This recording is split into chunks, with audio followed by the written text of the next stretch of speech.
You are the only person who can interfere with the plans and purposes of God in your life. This suggests that if you are purposeful and ready to fulfill His call, then nothing will stop you. Everything that is written in Holy Scripture is a call from God to your life. So, if God has called you as your child to take on certain tasks, He knows that you are empowered and able to do it. But it is very important to pay attention to the fact that the reason why people do not carry out certain tasks before God is the lack of confidence in their abilities and that they can do it. Many doubt themselves and forget that God sees the whole picture, not in parts. And it is very important that you see beyond the calling and praise of people and remember that God has chosen you and He does not make mistakes. God is all-seeing and all-knowing, and He understands that you are best suited for this role, so He chose you. It is pride to consider yourself lower than God sees you.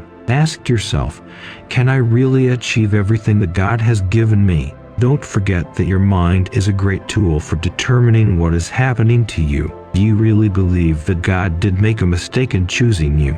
If you don't, no one will be able to stop you. People can stop you only if you yourself believe that you can be stopped, and believing in this, you give them the strength to stop you. Let's take a look at some biblical characters who have experienced some difficulty in fulfilling God's call in their lives. For example, Joseph, he was destined to save Egypt and his family from hunger. Fulfilling their call, his brothers became jealous of him, and in the Bible this is recorded as hatred. The brothers first planned to kill Joseph, but not wanting blood on their hands, they decided to sell him. But they didn't realize that they were acting according to God's plan for Joseph's life. As a result, they sold Joseph for a symbolic amount, which could not improve the situation with hunger in the country.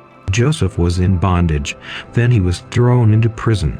But the devil still could not interrupt God's purpose, because Joseph never turned away from God. The devil can never interfere with God's plans.